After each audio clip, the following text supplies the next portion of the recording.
वर्ष 2026 की ये होली कोई सामान्य होली नहीं है, बल्कि एक ऐसी भयानक खगोलीय घटना की साक्षी बनने जा रही है जो आपके नसीब को पलटने की ताकत रखती है। होली के रंगों के बीच इस बार आकाश में ब्लड मून यानी खून जैसा लाल चांद दिखने वाला है। क्या आप जानते हैं कि ये चंद्र ग्रहण आपकी राशि पर कैसी आफत ला सकता है और क्यों इस साल 3 मार्च को होली खेलना आपके परिवार के लिए अशुभ साबित हो सकता है? अगर आप आर्थिक तंगी और आने वाले संकटों से बचना चाहते हैं तो इस वीडियो का एक एक शब्द ध्यान से सुनिएगा, क्योंकि आज मैं आपको बताऊंगा आपकी राशि के अनुसार वो गुप्त मंत्र जो इस ग्रहण के प्रभाव को आशीर्वाद में बदल देगा। आप सभी ने बिल्कुल ठीक सुना। इस बार होली के रंगों के साथ आकाश में एक अजीब सी हलचल भी देखने को मिलेगी। मैं बात कर रही हूं होली के दिन लगने वाले चंद्र ग्रहण की। हमारे हिंदू धर्म में होली, दिवाली और रक्षाबंधन जैसे त्योहार बहुत ही पवित्र और बड़े धूमधाम से मनाए जाते हैं। लेकिन जब इन त्योहारों पर ग्रहण का साया पड़ जाए तो खुशी के साथ साथ एक डर और शंका भी मन में बैठ जाती है। साल 2026 की होली पर कुछ ऐसा ही संयोग बनने जा रहा है। ज्योतिष शास्त्र के अनुसार होली और चंद्र ग्रहण का एक ही दिन होना एक बहुत बड़ा और दुर्लभ संयोग है। अभी 17 फरवरी 2026 के दिन हम सभी ने सूर्य ग्रहण को झेला। इसके ठीक 15 दिन बाद 3 मार्च होली के दिन अब चंद्र ग्रहण हमें देखने को मिलेगा, जो भारत में भी साफ साफ नजर आएगा। इसका असर न केवल हमारी कुंडली पर बल्कि हमारे भाग्य पर, यहां तक कि शेयर मार्केट पर भी हमें भारी देखने को मिलेगा। इतना ही नहीं, हमारी पूजा पाठ के साथ साथ ये पूरी दुनिया के वातावरण पर भी भारी पड़ने वाला है। तो आज के इस वीडियो में मैं आप सभी की इसी दुविधा को दूर करने जा रही हूं जो इस वक्त आप सभी के मन में हलचल मचा रही है। जैसे कि होलिका दहन का सही समय क्या होगा? 2 मार्च को होली मनाएं या फिर 3 मार्च को? रंगों वाली होली किस दिन खेली जाएगी? चंद्र ग्रहण भारत में किस समय दिखेगा और सूतक काल कब शुरू होगा और कब समाप्त होगा? इस दौरान क्या क्या सावधानियां रखने की जरूरत है और हमारी कुंडली पर इसका कैसा असर पड़ेगा? और सबसे जरूरी बात, ग्रहण खत्म होने के बाद और होलिका दहन से पहले आपको कौन से काम जरूर करने चाहिए ताकि आपके परिवार पर कोई भी आंच ना आए।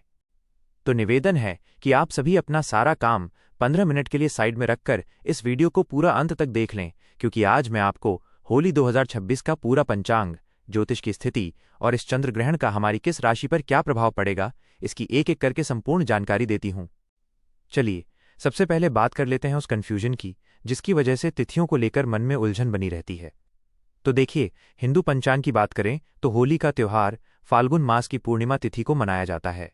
विक्रम संवत 2082 वर्ष 2026 के मुताबिक होलिका दहन और चंद्र ग्रहण का दुर्लभ संयोग 3 मार्च 2026 को है। चंद्र ग्रहण 3 मार्च दोपहर 3:20 से शाम 6:48 तक रहेगा, जबकि होलिका दहन, ग्रहण और भद्राकाल समाप्त होने के बाद यानी 3 मार्च की रात को किया जाएगा। होलिका दहन करने का शुभ समय 6:48 के बाद शुभ माना जाएगा। उसके बाद होली दहन पूजा विधि करना अत्यंत शुभ होगा। चंद्र ग्रहण का सूतक काल सुबह 6:20 से शुरू होगा।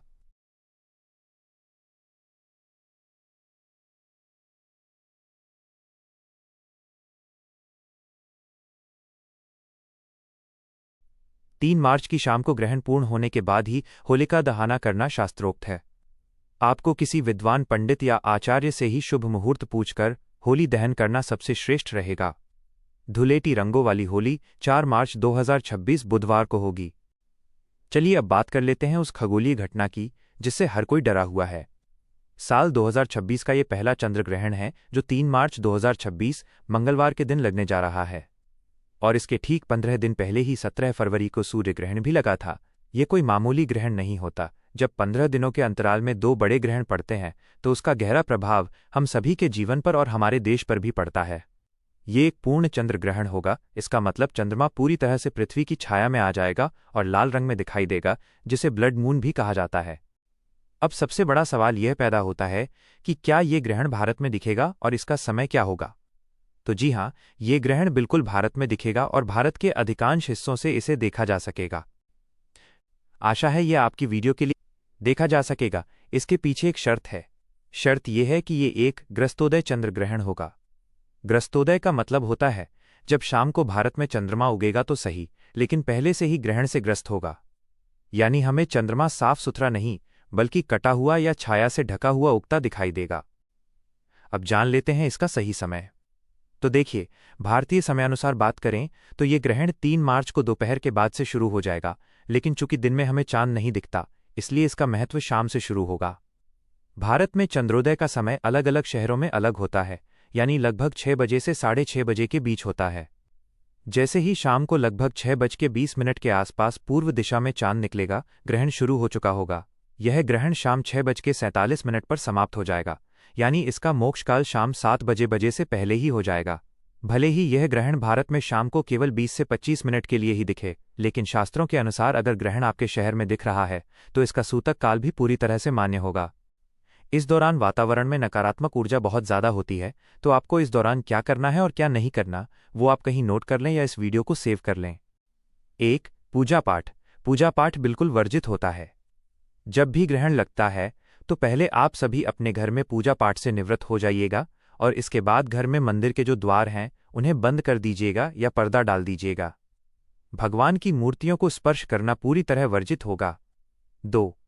खान पान। सूतक काल लगने से पहले ही खाने पीने की सभी चीज़ों में, जैसे कि दूध, दही, पानी का मटका या कोई बनी हुई चीज़ है तो उसमें तुलसी के पत्ते डालकर रखिएगा या कुशा डाल दीजिएगा। वैज्ञानिक और धार्मिक दृष्टि से तुलसी में पारा यानी मरकरी होता है, जो ग्रहण की हानिकारक किरणों को भोजन में प्रवेश करने से रोकता है। 3. सावधानियां। इस दौरान आप किसी भी नुकीली चीज़ जैसे सुई, कैंची, चाकू का उपयोग बिल्कुल भी न करें। सिलाई या कढ़ाई का काम भी न करें। बस मन ही मन मंत्रों का जाप करते रहें या धार्मिक पुस्तकें पढ़ें। गर्भवती महिलाएं। जो भी गर्भवती महिलाएं हैं वे पूरी तरह से खुद को कमरे में बंद कर लें ताकि कहीं से भी रोशनी न पड़ सके। कोशिश करें कि ग्रहण काल के दौरान परिवार का कोई भी सदस्य घर से बाहर न निकले। गर्भवती महिलाएं इस दौरान झुके नहीं और कोशिश करें कि अपने पेट पर गेरू का लेप लगा लें या गाय के शुद्ध गोबर का लेप भी लगा सकती हैं। राशिफल और प्रभाव। अब बात कर लेते हैं कि ये चंद्र ग्रहण कहाँ कहाँ दिखेगा और राशियों पर इसका क्या प्रभाव पड़ेगा। यह चंद्र ग्रहण मुख्य रूप से एशिया, ऑस्ट्रेलिया, अमेरिका और प्रशांत महासागर के क्षेत्रों में दिखाई देगा। ज्योतिष की दृष्टि से यह ग्रहण सिंह राशि और पूर्वा फाल्गुनी नक्षत्र में लग रहा है। इसका मतलब है कि जिन लोगों की राशि सिंह है उन्हें इस दिन थोड़ा ज़्यादा संभल कर रहने की ज़रूरत है। आपको मानसिक तनाव, बेचैनी या छोटी मोटी चोट लग सकती है, इसलिए थोड़ा ध्यान और सतर्क रहें। सिंह राशि के अलावा कुंभ और वृश्चिक राशि वालों को भी थोड़ी सावधानी ज़्यादा रखने की ज़रूरत है, लेकिन घबराइए नहीं, उपाय बहुत सरल है। ग्रहण के दौरान आप अपने गुरु मंत्र का जाप करते रहें या ओम नमः शिवाय, महामृत्युंजय मंत्र अथवा ओम नमो भगवते वासुदेवाय नमः मंत्र का जाप भी कर सकते हैं। ग्रहण काल में किया गया मंत्र जाप सामान्य दिनों के मुकाबले 100 गुना ज़्यादा फल देता है, इसलिए इसे आपदा नहीं बल्कि अवसर माने और जितना हो सके पुण्य कमाएं। राशि अनुसार इष्टदेव और मंत्र। 1. मेष, इष्टदेव हनुमान जी। मंत्र ओ हम हनुमते नमः। भविष्यवाणी साहस और उत्साह बढ़ेगा, आर्थिक निवेश से लाभ होगा।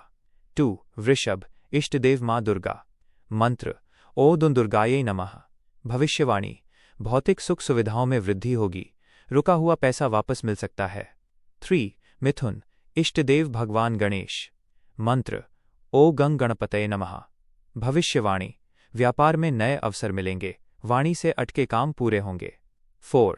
कर्क, इष्टदेव भगवान शिव। मंत्र ओ नमः शिवाय।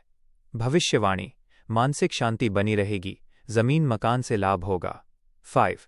सिंह, इष्टदेव सूर्य नारायण। मंत्र ओम आदित्याय नमः। भविष्यवाणी समाज में मान प्रतिष्ठा बढ़ेगी, सरकारी कामों में सफलता मिलेगी। 6. कन्या, इष्टदेव भगवान विष्णु। मंत्र ओम नमो भगवते वासुदेवाय। भविष्यवाणी नौकरी में प्रमोशन के योग हैं, स्वास्थ्य का ध्यान रखें। 7. तुला, इष्टदेव माँ लक्ष्मी। मंत्र ओम श्री महालक्ष्मी नमः। भविष्यवाणी साझेदारी में सफलता और विदेश यात्रा के योग हैं। 8. वृश्चिक, इष्टदेव हनुमान जी। मंत्र ओम हूम हनुमते रुद्रात्मकाय नमः। भविष्यवाणी शत्रुओं पर विजय मिलेगी, अचानक धन लाभ होगा, वाहन सावधानी से चलाएं। 9. धनु, इष्टदेव भगवान दत्त या विष्णु जी। मंत्र ओम गुर्वे नमः। भविष्यवाणी भाग्य का साथ मिलेगा, करियर में नई ऊंचाइयां हासिल करेंगे। 10. मकर, इष्टदेव भगवान शिव या शनिदेव। मंत्र ओ शन शनैश्चराय नमः। भविष्यवाणी मेहनत का फल मिलेगा, पुराने कर्ज से मुक्ति मिलेगी। 11. कुंभ, इष्टदेव भगवान भोलेनाथ। मंत्र ओ हौ जू सह। महामृत्युंजय मंत्र। भविष्यवाणी सामाजिक कार्यों में रुचि बढ़ेगी, नए मित्र भविष्य में मददगार होंगे। 12. मीन, इष्टदेव भगवान नारायण। मंत्र ओ नमो नारायणाय। भविष्यवाणी शिक्षा के क्षेत्र में बड़ी सफलता मिलेगी, चिंताएं दूर होंगी। ग्रहण के बाद के जरूरी काम। जैसे ही 3 मार्च की शाम 6:47 पर ग्रहण खत्म हो, आपको तुरंत कुछ नियम मानने होंगे। तुरंत स्नान करें। घर का शुद्धिकरण गंगाजल से करें। नमक का पोछा लगाएं। पहने हुए कपड़ों को धो लें। घर के मंदिर से लेकर मुख्य द्वार तक शुद्धिकरण करें। दान चंद्र ग्रहण के बाद किया गया दान कुंडली के चंद्र दोष को शांत करता है। आप किसी गरीब व्यक्ति, सफाई कर्मचारी या ब्राह्मण को सफेद चीजों का दान करें, जैसे चावल, चीनी, दूध, सफेद मिठाई, चांदी का टुकड़ा या सफेद कपड़ा। ये दान आपके घर में सुख शांति लाएगा।